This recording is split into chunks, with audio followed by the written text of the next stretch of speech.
Okay, kids, here we are at the slavery exhibit. Now, as you can see, the slaves were kidnapped from their homes, chained together for weeks. They would cram them onto these ships in very appalling conditions. Thousands of women and children are being smuggled across the border. Sexual trafficking of children. As you can see right here, they were treated like animals.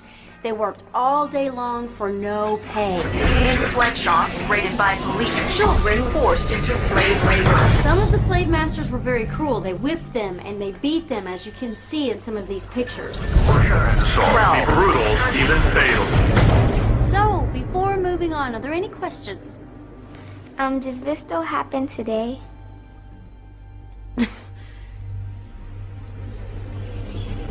We return to this prophecy that at the end of history there will be slavery. The greatest slavery of all is not the slavery which is behind us, but the slavery which is ahead of us. Can you tell which of these children was not born free? Can you tell which of these children was not born equal? Can you tell which of these children does not deserve to be treated with dignity?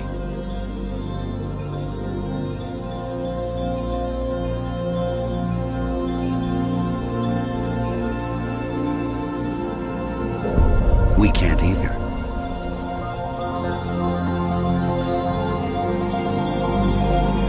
What they're doing. Let's bear in mind, we are all equal. If we are all equal, who has the right to make any demands upon you? Who has the right to do anything to command you, demand you, put orders on you? Who has the power? No one. No one.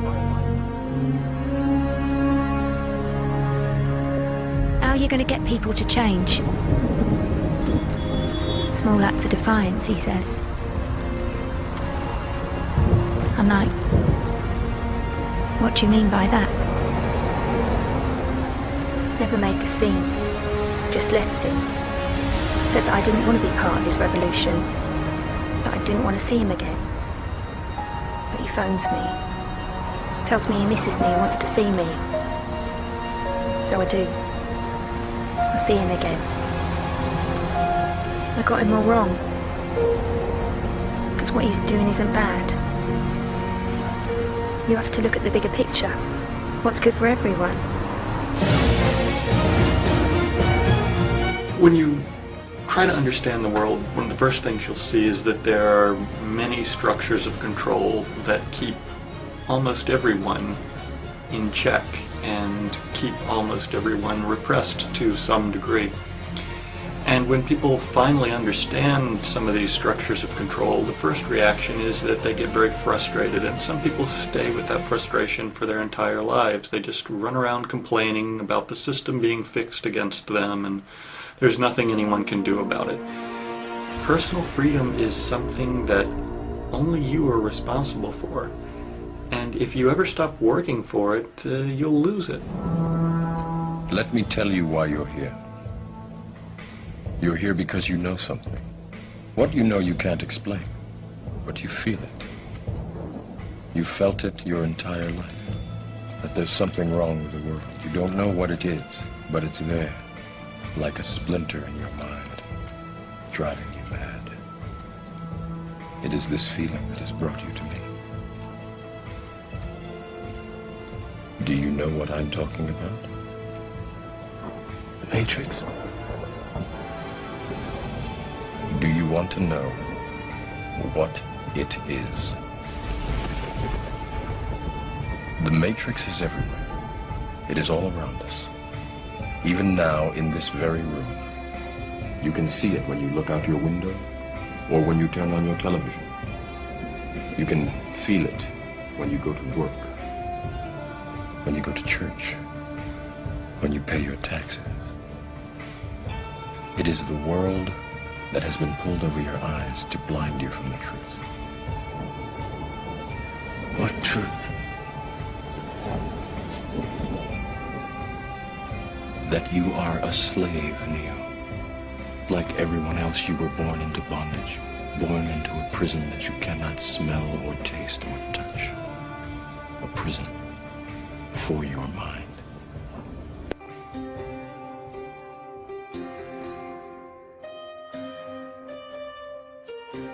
A common misconception among people is that any rule or regulation that governs them falls under one category: law. But there are many other forms of law that people abide by without realizing that they simply do not apply to them. Another misconception is that a nation's constitution gives us our rights. A constitution does nothing more than list the rights that we already have. We are born with inalienable rights, endowed to us by our Creator. They are not given to us, and they cannot be given away. The most a person can do with a right is choose whether to exercise it or not. Maritime admiralty law is what's known as the law of the water. It is superseded by civil law and only applies to those who willingly contract themselves into it. The definition of admiralty law is a body of private international law governing the relationships between private entities which operate vessels on the oceans. Let's look at how and why a form of law that is fashioned to govern corporations, businesses, and vessels has imposed its rule over natural human beings. This is all done through a form of word magic. A simple perversion of language has made it possible to convince people around the world that these alternative laws apply to them. One of the predominant beliefs in modern culture is that licenses, permits, registrations, and other forms of documentation are required to operate motor vehicles, use public roads, build structures and establishments, engage in free enterprise, and much more. Sadly, these beliefs are based on little to no investigation whatsoever, and are false. This belief structure is perpetuated by maritime admiralty law. This form of law was originally created to govern ships docking in foreign nations for the import or export of products and resources. It deals with banking and merchant affairs, not civil affairs. When a product is taken off of a ship and brought into a foreign land, that nation takes custody of the resource and accounts for it with a certificate. That certificate marks the birth date of that product in the custody of the respective nation. Think of why it is supposedly required to have a certificate of live birth in the first place. The Barron's Dictionary of Banking Terms defines a certificate as a paper establishing an ownership claim. So right there, we notice that everyone with a birth certificate is defined as being owned. People are used as collateral with other nations because the U.S. is bankrupt. The United States declared bankruptcy on March 9th of 1933.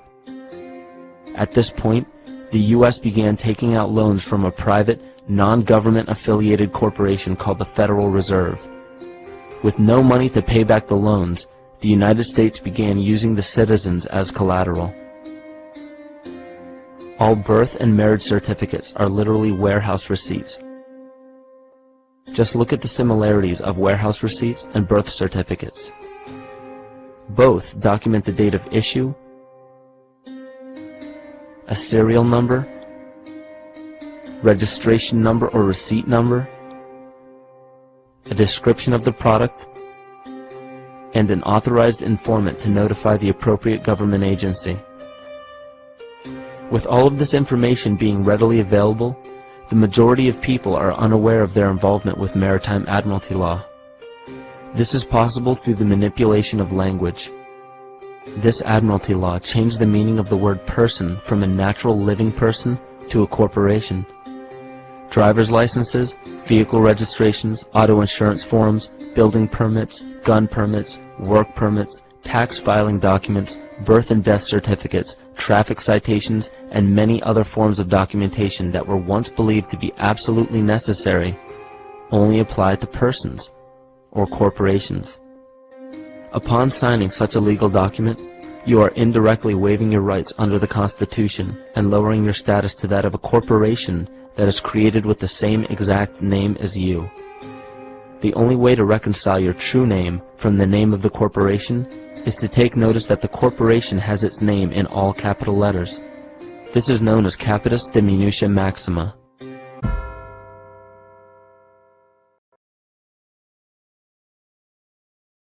We're now located at that moment in time when one ruling state is about to give way to another. That the state of Israel is about to replace the United States as the ruling state in the world. When Israel takes over from the United States with that big war which is about to take place, and the American economy collapses and the US dollar collapses and all the paper money in the world collapses, and this is going to be my lecture next Wednesday, inshallah, on Islam and the international monetary system, please come to it. Then we see that transfer of power. Israel takes control of the oil, for example, of the Middle East. When Israel becomes the ruling state in the world, then the Jews will say, the golden age has come again. The prophecy is being fulfilled. But they're being deceived in the grandest and most magnificent deception mankind has ever witnessed. No, this is not the golden age. You have been deceived by Al-Masih al-Dajjal.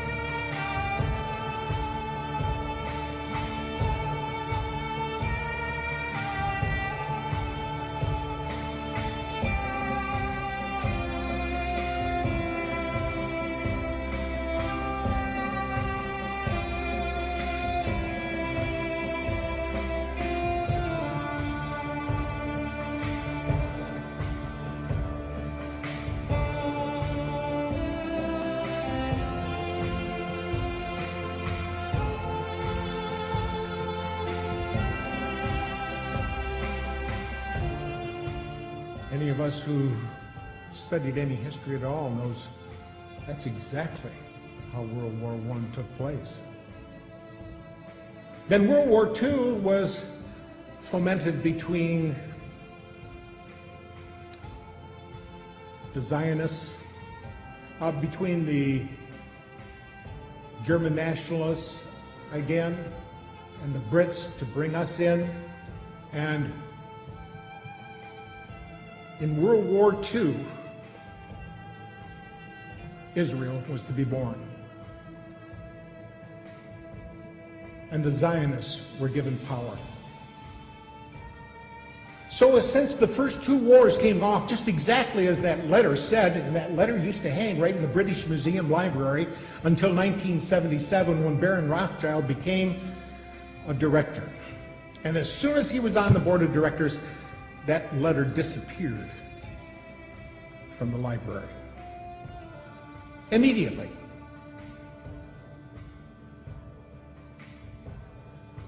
But since that letter so clearly delineated the first two world wars, I think we have to look at it seriously and take it to heart when it says in there so clearly that the Third World War will be fomented between the Zionists and Islam. Does anybody see that materializing today? Every place we look, we can see it happening. And we can see that the power they have here in this country to run things and to pull the nastiest little scams, and America believes it. Because they don't realize who it is that owns the newspapers. They don't realize who it is that owns the television. And sometimes they don't care. As long as there's going to be football on the Monday night and I got beer at hand, that's all that counts. So there, we have figured it out. Go back to bed, America. Your government has figured out how it all transpired. Go back to bed, America. Your government is in control again. Here's American gladiators. Watch this. Shut up. Go back to bed, America. Here is American gladiators. Here is 56 channels of it. Watch these pituitary retards bang their fucking skulls together and congratulate you on living in the land of freedom. Here you go, America. You are free to do as we tell you. You are free to do as we tell you. Okay, we say we've got freedom of press in this country, and some folks have said that you've got freedom of press as long as you own it. Well, who owns the media? And when I say that, I mean it not literally, but as far as who controls the information that goes out in the media. An example, NBC is owned by General Electric, and General Electric is one of the top 10, if not top 5 defense contractors. Is NBC going to expose a news story that might in some way impede a contract negotiation, which can mean a lot of money for General Electric? I don't think so. So the point here is that we have elected officials, both Republicans and Demopublicans, that cater to who? Certainly not the common people. We don't have the huge amounts of money to contribute to their election campaigns. The people that contribute the most amount of money are the corporations. And so that representative or senator is going to do what is going to be in the best interest of those corporations.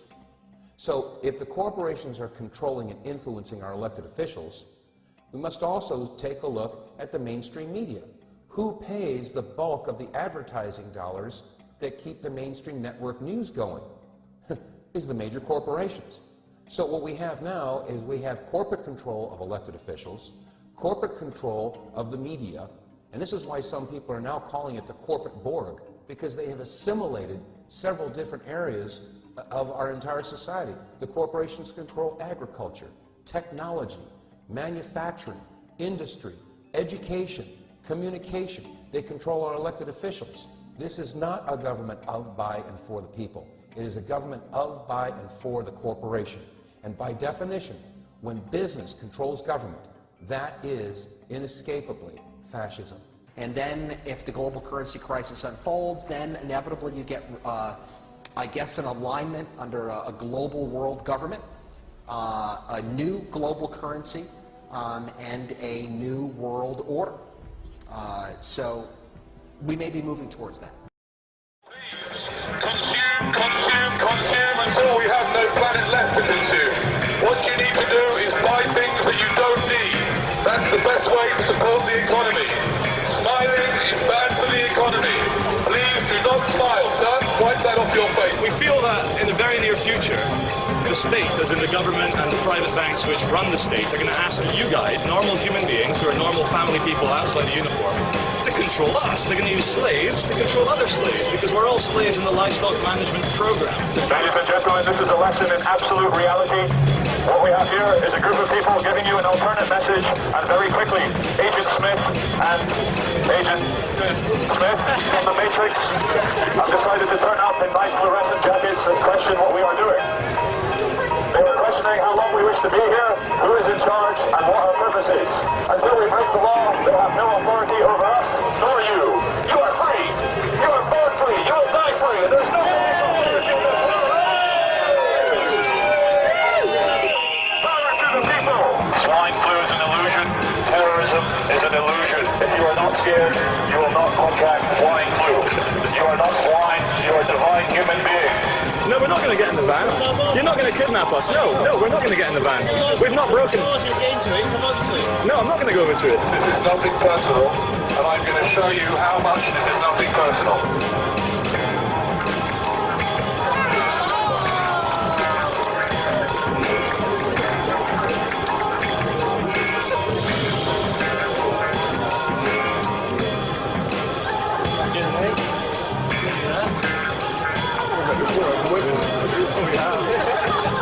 Ladies and gentlemen, the true thing is, I know we're creating a scene, but creating a scene is not illegal. You were born free, you will live free, you will die free. You are allowed to make a scene, you're allowed to scream for joy, you're allowed to complain, you're allowed to cry, you're allowed to love people, you're allowed to hug people. And we're starting to live in a world where we're starting to feel scared, we're starting to forget just how divine and special we are as human beings.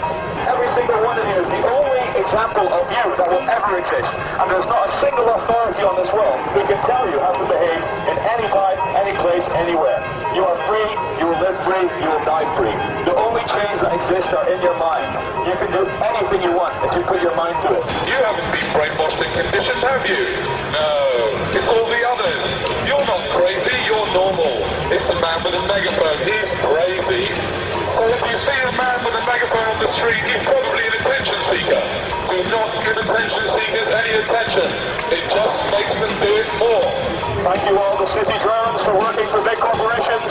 Very soon we'll bring about the corporate dream where every single person dresses the same, looks the same, feels the same, thinks the same, earns the same money. We too can sit at a desk for 10 hours a day giving our minds over to a machine. This is the most fulfilling thing in the world, and thank you for not questioning your reality. This is the message from the Ministry for Truth and Propaganda. Thank you for staying as sheep. We are here the security department, because quite honestly, looking out for terrorists must get a bit tedious. Have you ever had to taser anyone yet? Have you tasered anyone yet with your high-powered electric torture weapon? You'd probably like to taser me. Shopping is what you are here to do. You were born to shop, and you will die to shop. Please, move swiftly to your next shopping experience, and don't hang around here.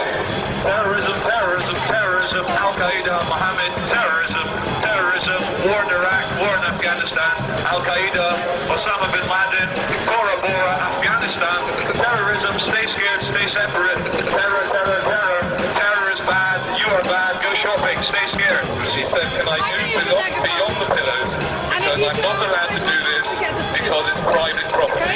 So anyway, ladies and gentlemen, if you think I should be allowed to continue up here with the megaphone, say yeah! Yeah!